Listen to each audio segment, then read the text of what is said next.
जिला सत्र न्यायालय रीवा के नवीन भवन में चैम्बरों के आवंटन और बैठक व्यवस्था में रीवा अधिवक्ता संघ द्वारा की जा रही अनियमितताओं को सामने लाने एवं चैम्बर आवंटन में क्या नीतियां अपनाई जाएंगी, माननीय उच्च न्यायालय द्वारा संकल्प दिनांक 3/12/2017 की कर्णिका क्रमांक 17 एवं 18 के आधार पर जिला न्यायालय रीवा में कोई भी कार्रवाई नहीं की जा रही, जिसके लिए माननीय जिला सत्र न्यायालय रीवा को दिनांक 23/5/2025 को ज्ञापन सौंपकर समस्त अधिवक्ताओं के साथ, पीड़ित अधिवक्ताओं के साथ माननीय जिला सत्र न्यायालय के न्यायाधीश महोदय को ज्ञापन दिया गया। उसकी पावती भी संघ के द्वारा ली गई। अब इसमें संघ द्वारा पुनः बिना किसी भी प्रारूप के नोटिस जारी कर दी गई बैठक व्यवस्था के लिए। बिना सूचना के 2.5 लाख रुपए संघ द्वारा जमा करा लिए गए अपने ही आदमियों के लिए। अब यहाँ पे समस्या ये आती है कि पारदर्शिता। नियम 17 कहता है कि चैम्बर आवंटन में पारदर्शिता, उपयुक्त योजना एवं नीति तैयार कर ली जाएगी।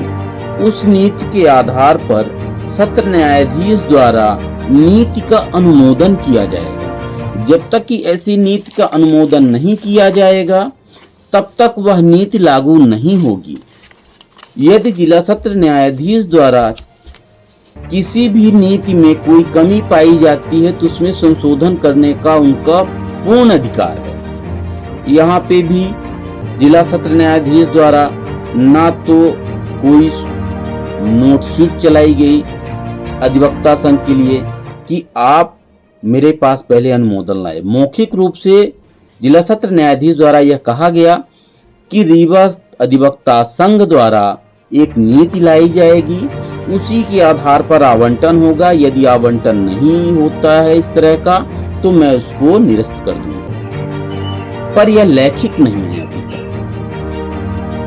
मौखिक होने से विधि में कहीं पे भी किसी भी चीज को नहीं कहा जा सकता है, जिसके खिलाफ मैंने आरटीआई का आवेदन लगाया था।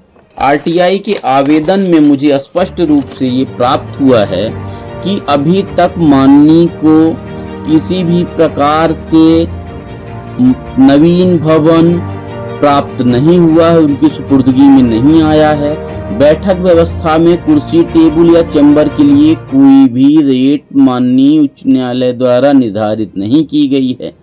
तो किन बिंदुओं पर 2.5 लाख रुपए जमा कराए गए, किस आधार पर आवंटन चालू किया गया, बिना नीति बनाए आवंटन किन आधारों पर हो रहा है, क्या संपूर्ण जो विधि के ज्ञाता हैं और विधि के लिए लड़ रहे हैं उन्हीं के अधिवक्ता संघ द्वारा विधि का उल्लंघन किया जाएगा, जूनियर अधिवक्ताओं के हितों का हनन किया जाएगा। यह गलत है, इसको रोकना होगा। और मेरा समस्त अधिवक्ता बंधुओं से भी निवेदन है कि इस तरह की घोर अनियमितता को रोकने के लिए आपको आगे आना पड़ेगा। जो विधि में लिखा है उसी अनुसार कार्रवाई होनी चाहिए, पारदर्शिता होनी चाहिए।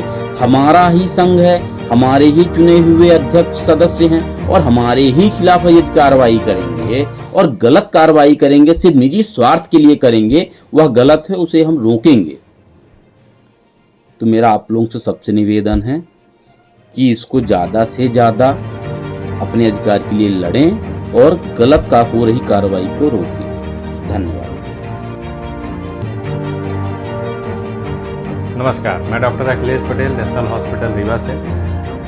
आज आप लोगों के माध्यम से आम जनमानस को संदेश ये है कि लेट्रिन के रास्ते से यदि किसी को ब्लीडिंग होती है, खून जाता है, तो उसको नज़रअंदाज ना करें।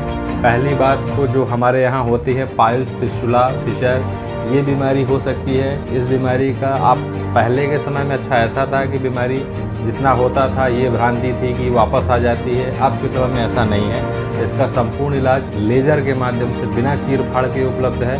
एक दिन में मरीज़ की छुट्टी हो जाती है और कहीं कोई तकलीफ नहीं रहती है। दूसरा ये कहूँगा, यदि 40 से 45 साल की उम्र ज़्यादा है और लेटरिन के रास्ते से खून आ रहा है तो कहीं न कहीं हो सकता है कि वो कैंसर हो सकता है। उसके लिए दूरबीन की जाँच कराएँ। कैंसर का इलाज जैसा कि हमने पहले ही बताया है अपने नस्बत अस्पताल में आयुष्मान के माध्यम से उपलब्ध है। सतर्क रहें, स्वच्छता का पालन करें और स्वस्थ रहें। नमस्कार।